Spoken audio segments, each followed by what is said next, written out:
여러분 안녕하십니까? 해병대 최상병 순직 사건 수사 외압 의혹을 수사하고 있는 공수처가 주요 피의자 중 한 명에게 처음으로 출석하라고 통보한 것으로 확인됐습니다.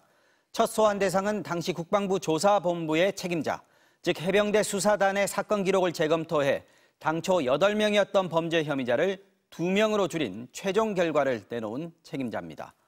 공수처 수사는 국방부가 재검토에 착수한 경위와 처벌 대상이 줄어든 과정을 확인한 뒤 더 윗선으로 올라갈 것으로 예상됩니다. 윤상문 기자가 단독 보도합니다. 고위공직자 범죄수사처가 국방부 박경훈 전 조사본부장 직무대리에게 출석해 조사받으라고 통보했습니다. 박 전 본부장 대리는 MBC와 통화에서 공수처 통보를 받고 변호인을 통해 일정을 조율하고 있다며 조사 일정은 밝힐 수 없다고 말했습니다. 공수처가 이종섭 전 국방부 장관을 포함해 당초 출국 금지했던 6명 중 1명으로 지난주 압수물 분석을 마친 공수처가 핵심 피의자 조사에 본격 돌입한 겁니다.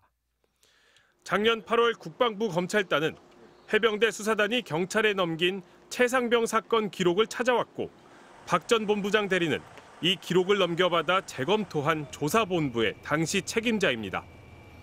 조사 쟁점은 두 갈래로 예상됩니다. 먼저 이미 해병대 수사단이 경찰에 넘긴 수사 기록을 조사본부가 재검토한 경위입니다. 조사본부 관계자들은 MBC와 통화에서 처음엔 재검토 지시를 거부했지만 이종섭 전 장관이 직접 하명, 즉 명령을 내려 따를 수밖에 없었다고 말했습니다. 공수처는 조사본부 관계자들의 휴대전화에서 김관진 전 장관의 수사 외압 사건처럼 될 수 있으니 조심하자는 대화 내역도 확보했습니다. 두 번째 쟁점은 당초 해병대 수사단이 8명으로 봤던 범죄 혐의자가 최종적으로 2명으로 줄어든 이유입니다. 앞서 MBC 취재 결과 이종섭 전 장관은 최종 결과 발표를 나흘 앞둔 작년 8월 17일 중간 회의를 연 사실이 확인됐습니다. 박 전 본부장 대리는 당시 회의에 참석해 재검토 상황을 보고한 핵심 당사자입니다. 박 전 본부장 대리는 해군 대령으로 핵심 피의자 6명 중 계급이 가장 낮습니다. 공수처 수사는 부당한 지시가 있었는지 점점 더 윗선으로 향해 갈 것으로 전망됩니다.